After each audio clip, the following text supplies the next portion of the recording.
could do another cool thing with our layout in CSS3, and that is using columns. Now, basically, it's almost like if you were to read a book, or more specifically, a newspaper or magazine, and the text, the body text flows into multiple columns while continuing the paragraph. And it's not separate. So for example, if you had 3 columns of text, it wasn't one paragraph in one column, another paragraph in the second, and a third in the third. It's if you had this entire body text here split into 3 columns. That's kind of what I'm talking about here. Because most certainly you can create 3 columns, so 3 separate divs, float them all left, and then have each div have separate text. But what if you wanted the text, just the one big paragraph, to flow in 3 columns, no matter the width, and you're not using floats or anything like that? You can do that in CSS3. So to get you started, start a new HTML file called columns.html. You know the whole drill here. Add your title, copy the basic structure, normalize, add your custom CSS, the IE conditional comment there. You won't have to type any of this out if you just copy and paste from a previous HTML file. And in the body, we're just going to add an H1 and a big paragraph tag with just a lot of text in it. You can use whatever text you want. You can use lorem ipsum, hipster ipsum. You could just type whatever you want. And you're good to go. So in your style.css, just add a new section here just to work with. And we're just going to call it columns. And let me just show you the very basics of how this works. So I'm going to give this paragraph an ID of columns. Let's say 3-columns. And down here in my CSS, I'm going to select the ID of 3-columns.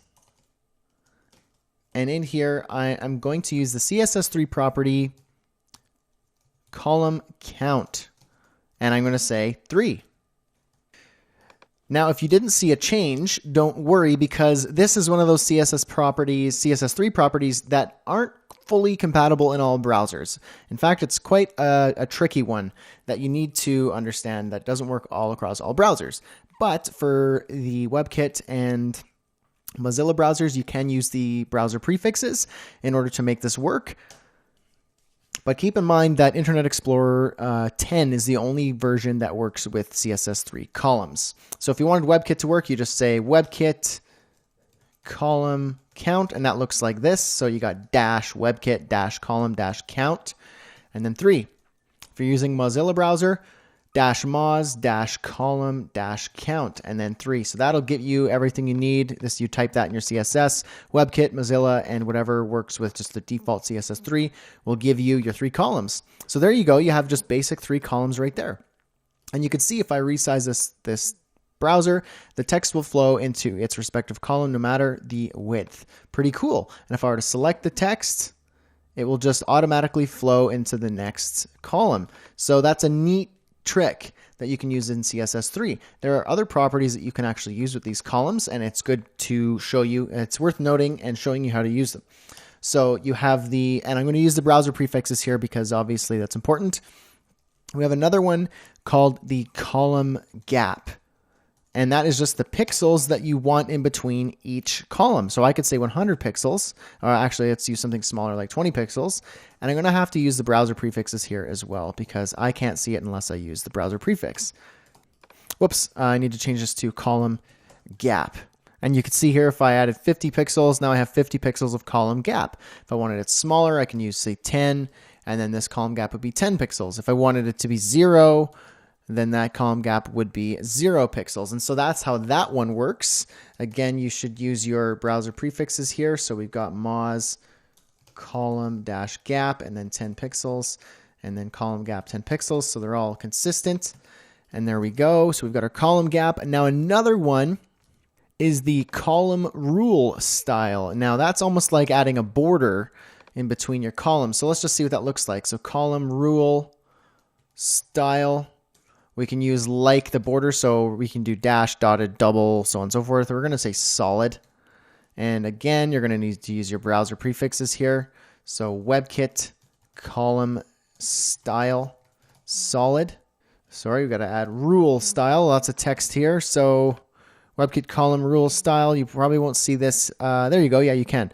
And if you wanted to change the style of that, the color, for example, or the width, we can go WebKit column rule width and say 1 pixel. And that'll get us a 1 pixel rule there. And again, you're going to want to make sure that this is cross-browser compatible.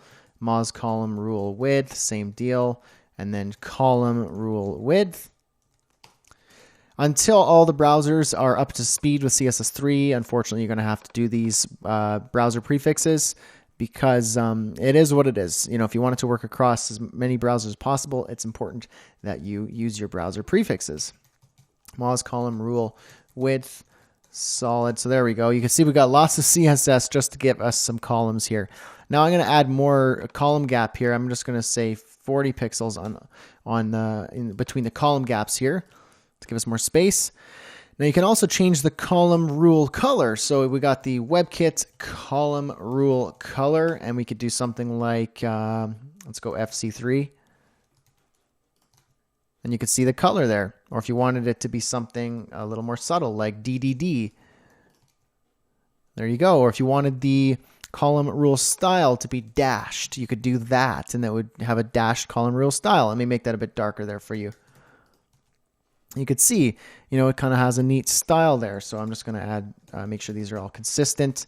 And same here, Moz column rule color 333, and then column rule color 333. And so those are your columns in CSS3. Now keep in mind that this doesn't work in all browsers, and if your design is very specifically dependent on the column layout, and you're using exclusively CSS3 to achieve that, then you're going to run into some issues when your client is viewing your columns or your design on a browser that doesn't play nice, like Internet Explorer or a really old version of Firefox. So you're going to have to find backup ways to do that using divs and floats, or just understand that you cannot use and rely on this sort of layout in older browsers. It's just the way it is right now. So those are your CSS3 columns.